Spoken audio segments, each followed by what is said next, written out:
I first met Rachel in a hiking forum, one of those hidden corners of the internet where outdoor enthusiasts gather to swap trail tips and share stories.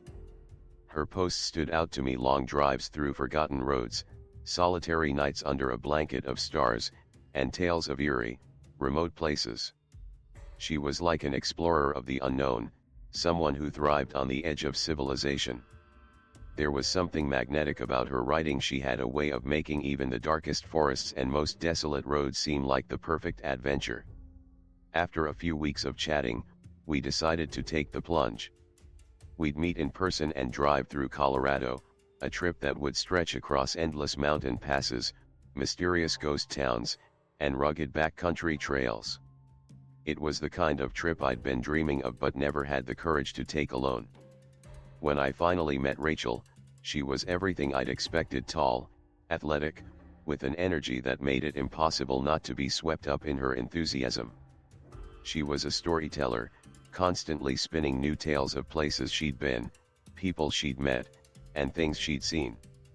She was the kind of person who made you believe that anything was possible if you just got in the car and drove. I had no idea then that this trip would change my life forever. The trip began like any other road trip: long stretches of highway, endless blue skies, and the thrill of being on the open road. But Rachel, true to form, wasn't content with the usual tourist stops. She took us off the beaten path, driving deeper into the backcountry than I ever imagined.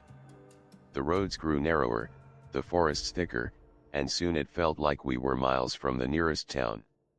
By the time we reached the campsite, the sun was starting to dip behind the mountains, casting long, eerie shadows over the landscape. The site Rachel chose was remote, too remote, in fact. There were no other campers, no signs of anyone for miles. Just a small clearing surrounded by dense woods that seemed to close in on us with every passing minute. I felt a twinge of unease. The air was thick, heavy with something I couldn't name. The trees felt too tall, their branches too close, their whispers too constant. Rachel, however, was unfazed. She set up the tent, unfurling a small campfire with a practiced hand. Her calmness was reassuring, but my instincts screamed that something wasn't right. As night fell and the darkness wrapped around us, the forest seemed to come alive with strange sounds: twigs snapping, leaves rustling, something that felt like it was watching. We sat by the fire, but I couldn't shake the feeling that we weren't alone. That night, Rachel told me a story about a hiker who had vanished in these woods. A man who had come here seeking solitude, only to disappear without a trace. The story was chilling enough on its own, but what made it worse was the way she told it, as if it were a warning, not just a tale of misfortune. I barely slept that night.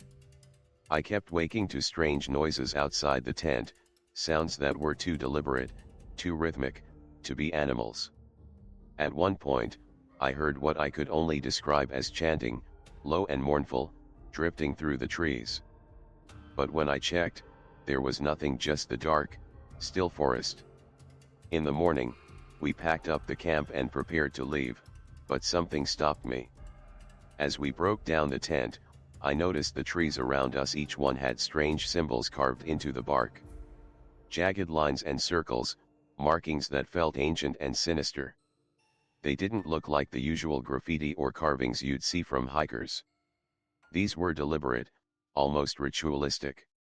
I glanced at Rachel, expecting her to acknowledge them, but she just shrugged, her face impassive. "Probably something left behind by other hikers," she said, her voice flat. But I didn't believe her.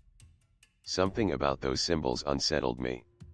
They felt like a warning, or worse, an invitation. Rachel didn't seem to notice my growing unease as she drove us further into the mountains. The road twisted and turned, climbing higher into the fog, until we reached a place called Bitter Hollow. It wasn't marked on any map, and as we drove through it, it became clear why it was a ghost town, abandoned and forgotten by time. The buildings in Bitter Hollow stood like silent sentinels, their wooden frames untouched by decay, their windows staring out emptily over the desolate streets. It was as if the town had been frozen in time, the clock stopped at some unknown hour. I couldn't help but feel like we were intruding on something that wasn't meant to be disturbed. Rachel, however, was oddly familiar with the place. She led me down the main street like she had walked it 1,000 times. Her footsteps were sure, almost as if she had a map etched into her memory. She spoke of the town with an eerie fondness, telling me that her grandfather had lived here once, before disappearing under mysterious circumstances. Her words seemed rehearsed, like a story she had told herself too many times. He disappeared one night, just like everyone else who comes to Bitter Hollow, she said, her voice distant. Some say he got lost in the woods. Others say the town took him. I tried to laugh it off, but the unease I had been feeling since the campsite grew stronger here. There was something about Rachel's tone, something too casual, too knowing, that made me feel like I was missing something crucial. Inside one of the old buildings, an abandoned general store, I found something that stopped me dead in my tracks.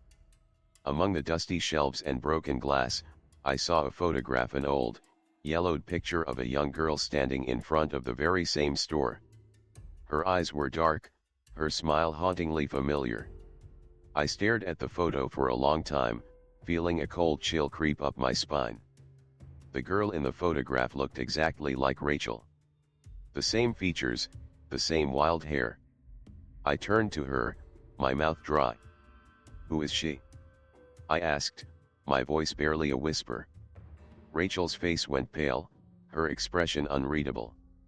For a moment, I thought she might say something, but instead, she just smiled tightly. That's me, she said quietly. Or at least, it was. But that doesn't matter anymore. Suddenly, it all clicked. The town. The road. Rachel. They were all part of the same thing, trapped in a loop, stuck in time. And now, I had become part of it.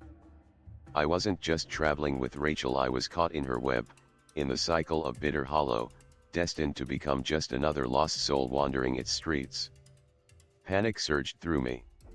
I had to get out. I couldn't stay here, not after what I'd discovered. I bolted from the building, running through the streets of Bitter Hollow, my breath coming in ragged gasps. The town seemed to twist and change around me, the buildings stretching and distorting in ways that made my head spin. I had to find the road. I had to get out of here before it was too late. But when I reached the edge of the town, there was no escape. Rachel stood at the edge of the road, her figure outlined against the fog, watching me. Her expression was unreadable, her eyes cold and distant. You can't leave, she said softly, almost apologetically. No one ever leaves Bitter Hollow. I ran past her, not stopping until I was on the main highway, heart pounding, the sound of my footsteps the only thing I could hear. But when I looked back, the town was gone. There was nothing behind me but the winding road and a forest that stretched endlessly into the mist. Bitter Hollow had vanished, as if it had never existed. I tried to tell myself it was just a dream, that I had imagined everything. But the memory of Rachel, of the town, of those symbols carved into the trees, it lingered. And every time I drive through the mountains, every time I pass a lonely stretch of road, I wonder if Bitter Hollow is still out there, waiting for the next lost soul to wander in. And I wonder if Rachel is still out there, watching.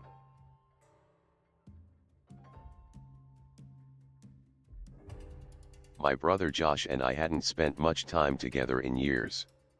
Life had pulled us in different directions, him with his job in the city, me lost in my own small world. We'd always talked about hitting the road, reconnecting over an epic trip through Northern California. The kind of trip that might patch up old wounds, give us a chance to remember the good times, the laughter from when we were kids. So, we packed up the old car, threw our bags in the back, and set off with nothing but a map, a playlist, and the hope that this would be the trip that fixed us. At first, everything felt normal. The wind in my hair, the hum of the tires on the road, the occasional turn off the highway to explore some forgotten roadside stop. But when we were deep in the backwoods of Northern California, everything started to feel off. We were driving along a narrow road, the trees on either side leaning in as if to whisper secrets to each other. The air was thick, humid, pressing down on us. The kind of air that makes your skin itch, your stomach uneasy. Then, out of nowhere, Josh pointed at a sign on the side of the road. "Look at that," he said, his voice low, his finger trembling. I squinted through the windshield, seeing the message on the wooden sign. "Turn back now," it read. The letters were old, worn, and clearly handmade. A warning, but for what? I laughed it off. Probably some prank. People like to mess with tourists. Just ignore it. But Josh didn't laugh. He stared at the sign, then glanced at me, his face pale, his eyes wide. "I don't know, man. Something's wrong. We should turn back. We're not supposed to be here." I shook my head, pushing the unease down. It was just a sign. Just a prank. Nothing to worry about. But Josh couldn't let it go. He stared out the window for miles, fidgeting in his seat, until he finally spoke again. "Promise me we'll leave if we see another one," he said, his voice more urgent this time. I nodded absent-mindedly, but the idea of turning around was ridiculous. We had just started.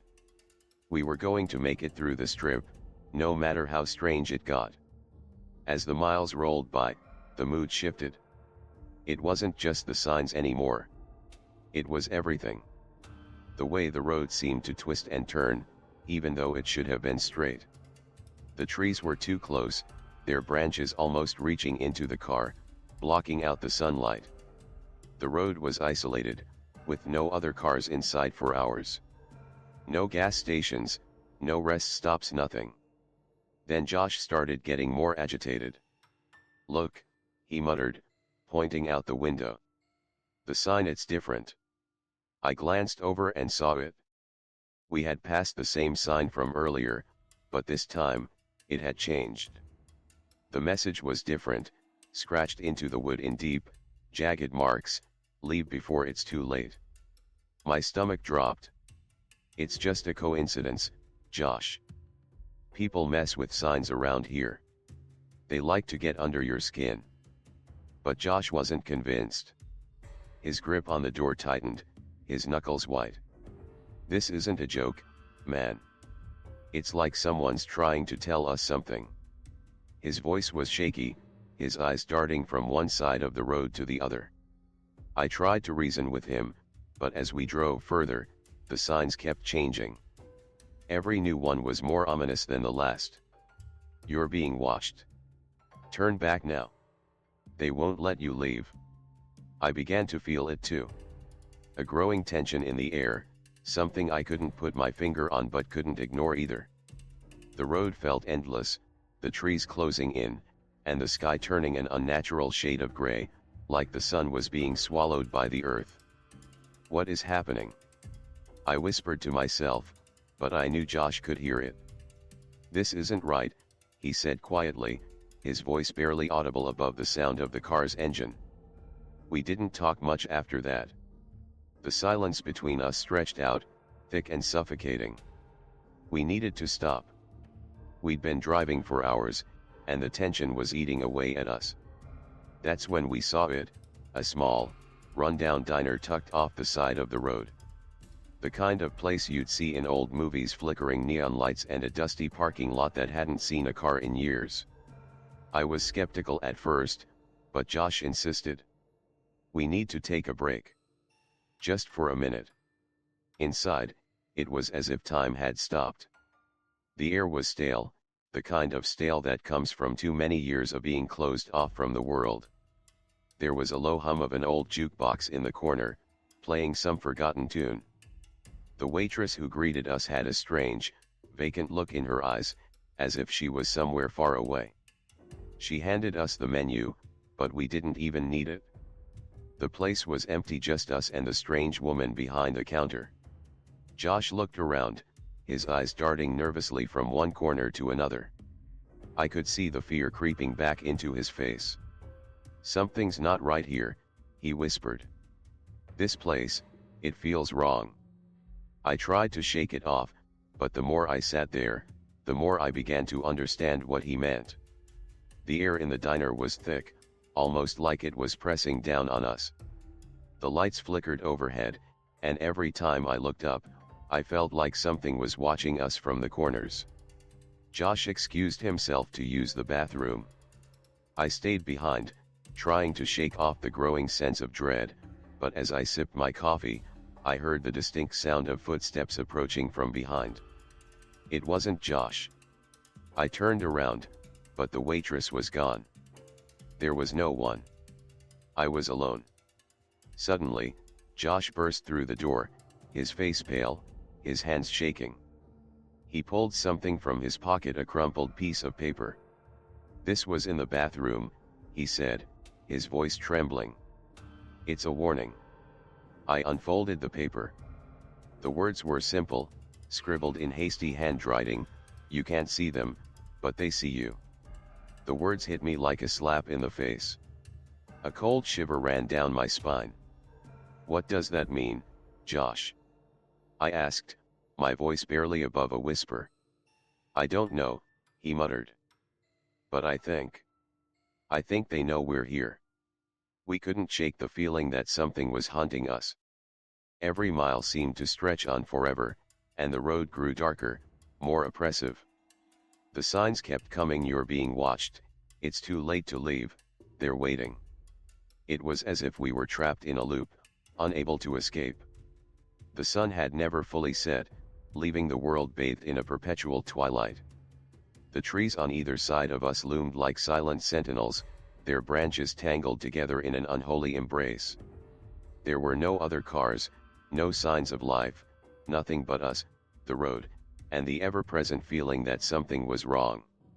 I tried to comfort Josh, but I could see the fear in his eyes. He was terrified. "I don't want to be here," he whispered. "I can feel them watching us." I wanted to reassure him, but I didn't know how. The road ahead was an endless stretch of nothingness, and with each passing mile, it felt like we were sinking deeper into something we couldn't understand. "I think it wants us to stay," I said quietly, realizing the truth of it only as the words left my lips. "What do you mean?" Josh asked. "The road. The signs. It's like it wants us to be part of it. To disappear." Then, everything collapsed. We came to a fork in the road, a place that felt like the point of no return. Without warning, Josh threw the car into park and bolted from the car, running into the dense woods. "Josh! What the hell are you doing?" I screamed, but he didn't respond. I followed him, my heart pounding in my chest. The woods were dark and thick, the branches reaching out like claws. I could hear him crashing through the underbrush, but no matter how fast I ran, I couldn't catch up. When I finally reached the place where he had disappeared, I found only his jacket. And then, I saw it, the symbol carved into the tree. It was the same symbol I had seen on the signs. The one that haunted my thoughts. I screamed his name, but there was no response. The forest was silent, cold. I returned to the town, hoping someone would help. But no one believed me. They looked at me like I was crazy. Josh was gone. His phone wiped clean. His social media accounts erased. And the road, well, the road was gone too. No signs. No symbols. Just a normal stretch of highway. I'm alone now, but I still feel it. The road. The signs. The watching eyes. Something is still waiting for me. Waiting for Josh. And it won't stop until it has us both.